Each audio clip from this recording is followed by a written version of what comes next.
জয় হিন্দ নমস্কাৰ সকলোকে স্বাগতম জনাইছোঁ গ্ৰীষ্ম ডিফেন্স আছাম ইউটিউব চেনেললৈ পুনৰ আছাম পুলিচৰ ফালৰ পৰা নতুনকৈ পদ মুকলি কৰা হৈছে। ইয়াত বয়সৰ সময়সীমা কিমানৰ পৰা কিমানলৈ ৰখা হৈছে, কি ডকুমেণ্টছ লাগিব, কিমান কোৱালিফিকেশ্যন লাগিব, কিমান হাইট লাগিব, সকলোবোৰ এই ভিডিঅ'টিৰ জৰিয়তে আলোচনা কৰা হ'ব। চ' ভিডিঅ'টো শেষলৈকে চাই থাকক।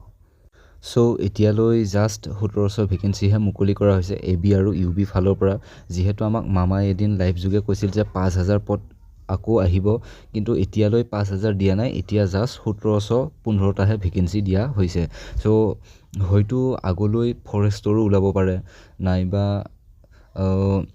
আৰু বেলেগ কিবা কামাণ্ডো ওলাব পাৰে।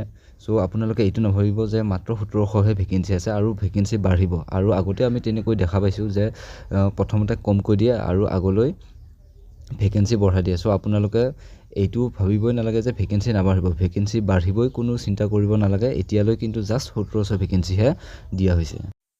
চ' তাৰ পৰা নেক্সট হৈছে এপ্লাই হ'ব 16 ডিচেম্বৰৰ পৰা আৰু লাষ্ট ডেট ৰখা হৈছে 16 জানুৱাৰীলৈকে। তাৰপিছত নেক্সট হৈছে এজ লিমিট। ইয়াত এই পষ্টবোৰৰ এপ্লাই কৰিবলৈ হ'লে মেক্সিমাম এজ 18 বছৰ হ'ব লাগিব আৰু 25 বছৰৰ ভিতৰত আপোনালোকৰ এজটো হ'ব লাগিব। এজ ৰিলেক্সেশ্যন দিয়া হৈছে OBC সকলৰ কাৰণে 3 বছৰ, ST সকলৰ কাৰণে 5 বছৰ, SC সকলৰ কাৰণেও 5 বছৰ আৰু PW কেণ্ডিডেটৰ কাৰণে 10 বছৰ এজ ৰিলেক্সেশ্যন দিয়া হৈছে। তাৰ পৰা নেক্সট হৈছে এডুকেশ্যন কোৱালিফিকেশ্যন। কনষ্টেবল UB পোষ্টত এপ্লাই কৰিবলৈ হ'লে মেক্সিমাম আপোনালোকে হাই ছেকেণ্ডেৰী পাছ কৰিবই লাগিব, তেতিয়াহে এপ্লাই কৰিব পাৰিব। তাৰপিছত হৈছে কনষ্টেবল AB পোষ্টত এপ্লাই কৰিব হ'লে আপোনালোকে চিম্পল মেট্ৰিক পাছ কৰিলে এপ্লাই কৰিব পাৰিব।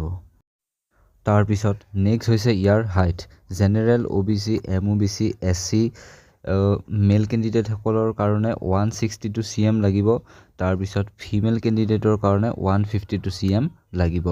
STP আৰু STHৰ কাৰণে ল'ৰাসকলৰ হাইটটো লাগিব 160 cm আৰু ফিমেল হ'লে লাগিব 152 cm। তাৰপিছত ইয়াত চেষ্টটো general OBC MOBC SC STP সকলৰ নৰ্মেল 80 থাকিবই লাগিব। তাৰপিছত ফুলাই দিলে 5 চেণ্টিমিটাৰ হ'ব লাগিব।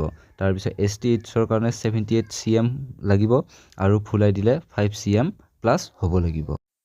নেক্সট হৈছে Assam police ABUB 2026 selection process. প্ৰথমতে ফিজিকেল টেষ্ট হ'ব, তাৰপিছত ডকুমেণ্ট ভেৰিফিকেশ্যন হ'ব, তাৰপিছত মেডিকেল টেষ্ট হ'ব, তাৰপিছত ৰিটেন এক্সাম হ'ব, তাৰপিছত ভাইভা, তাৰপিছত আপোনালোকৰ ফাইনেল মেৰিট লিষ্টখন ওলাব। তো এইখিনিয়ে আছিল আছাম পুলিচ 2026ৰ আপডেট। যদি আকৌ আগলৈ কিবা আপডেট ওলায় এই চেনেলটোৰ জৰিয়তে আপোনালোকক জনাই দিয়া হ'ব। চ' আপোনালোকে যদি ভিডিঅ'টো চাই ভাল পালে লাইক, শ্বেয়াৰ এণ্ড ছাবস্ক্ৰাইব কৰি দিব। চ' আজিলৈ এইখিনিয়ে। জয় হিন্দ, জয় জুবিন দা।